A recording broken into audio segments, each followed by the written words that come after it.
fabulous auctioneer. Gateway Community Foundation is very lucky to have him and have his talents as their vice president of the board, former finance committee chair, and this evening's event chair. Please join me in welcoming Tom Griggs to the podium.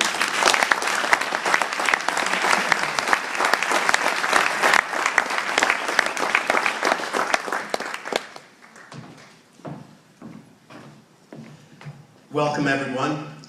We've arranged to give everyone 3 honorary college credits for joining us this evening, which makes you all official emissaries for us in the community. John, thank you for all you do personally for Gateway students and also in your role at the Annie E. Casey Foundation. I'd like to start by giving my heartfelt congratulations to each of the honorees. It seems like just yesterday that I stood before you at the Schubert Theater accepting our Hall of Fame Alumni Award, and now just like everyone who meets Dr. Kendrick and engages with Gateway students, I've signed on to help as much as I can. As Vice Chair of the Gateway Community College Foundation, I accepted the offer to chair this year's event because I believe in the value of a community college education and how each dollar extends the education of students who attend Gateway.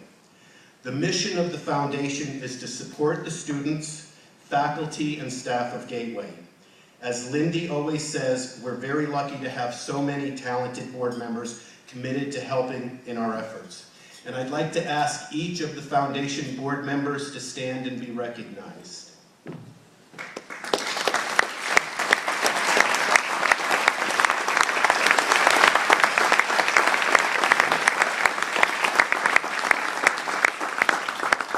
As many of you know, the Hall of Fame event is our major scholarship fundraiser, and this year, due to your extraordinary generosity, we've raised more than $40,000 beyond last year, approximately $125,000. Let me translate what that means. Last year, we gave out 145 scholarships totaling over $100,000. You can imagine how many more students will be served by your incredible gifts. But any of you who have served on scholarship committees know that there are always more students in need that we can reach. And that at the end of the day, we always wish we had more to distribute. So here I must give specific thanks to the following. Carter, we're glad you've joined the Gateway family. Thank you for being our honorary chair and for the financial commitment of Winstanley Enterprises. Your leadership of this event and your commitment to improving the economic landscape of this community is admirable. Paul McCraven.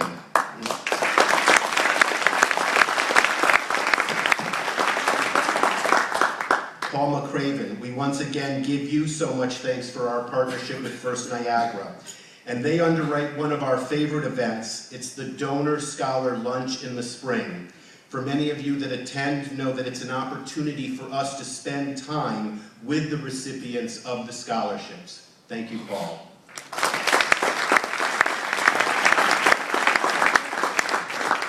John, again, thank you for your variety of funding that the Annie E. Casey Foundation does with Gateway Community College. And tonight, particularly for the scholarships that will come from that generous gift. And also, I'd like to publicly thank you and your wife, Frances, for your personal gift.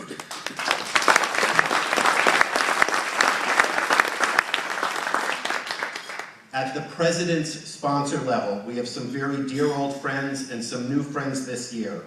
Please join me in thanking the following corporate supporters: the United Illuminating Company, Yale New Haven Hospital, Wells Fargo, AT&T, Yale University, Walmart, Anthem Blue Cross and Blue Shield.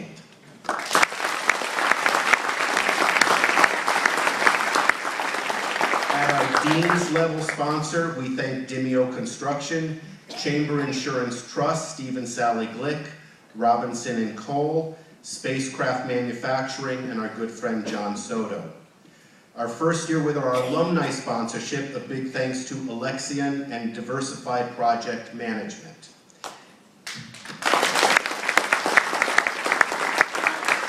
At the director's level sponsorship, which provides a laptop computer as a scholarship.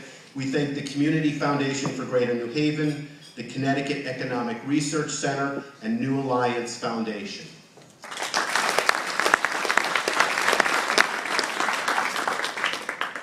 An event like tonight doesn't happen without the efforts of many people. This year we had a terrific committee.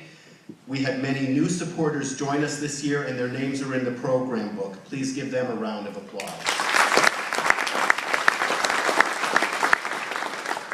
I'd like to specifically support Mimi Lyons and Martha Furnode for co-chairing the silent auction, for Chris Reardon for chairing this year's ad book, and two special people behind this event, Mary Ellen Cody and Sue Swirsky, for all of their efforts.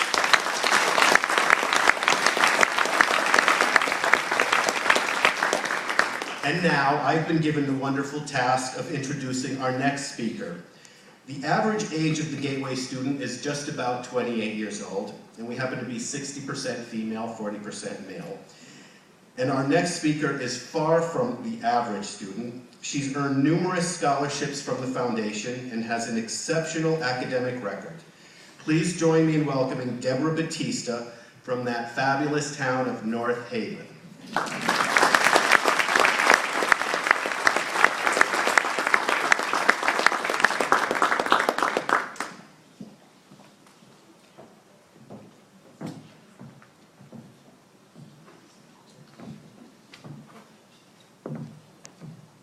Good evening. Please stay for dessert. Don't anybody leave. You have to hear my speech. I am so thrilled to be here, and I'm so grateful that you're here as well. But this is not about me. As I sit here and I listen to all of you, despite my prepared speech, I've come to realize that this is really about you. But I'm going to bore you with my story. Life evolves. It shifts for all of us. In order to survive, we all must be willing to adapt. Gone are the days of stay-at-home moms, single-income families, two-parent households. Not to mention the loss of the luxury of simply concentrating on going to school and getting good grades. Today's students have to juggle so many more obstacles as compared to 20 or 30 years ago. The students of 2012 often must fill the additional roles of parent, employee, caregiver, and breadwinner. I'm sure that you'll all agree. Life does present its challenges. Yet for some of us, we still have hope, and we long for that American dream. When I was in high school, this is about me, some years ago, I was informed by my, shall I say, not very well-informed guidance counselor that I was not college material. In fact, I didn't even take my SATs. Having been raised to respect my elders, of course, I believed her. I was the youngest of four, the child of a single mother, and I didn't even dream of asking her to send me to school because I knew it would break her heart to say no. I moved out from my family's one-bedroom apartment in order to sort of help ease the financial burden because I ate more than my brothers. And I became a part-time nanny for the roof over my head. And I began to work at a skilled nursing facility with Alzheimer's patients because, frankly, that was the only place I could get on the city bus with only having to stop once at the Green. And if you've never been an athlete and you've tried to chase down a bus, you'll understand. I really enjoyed my work with the elderly, I truly did. But with time, I started to feel this persistent tug. And you know when you work with the elderly, they have great stories and they share and they rub your cheeks and they love you and they tell you you're a good kid and you're so smart and you start to believe them.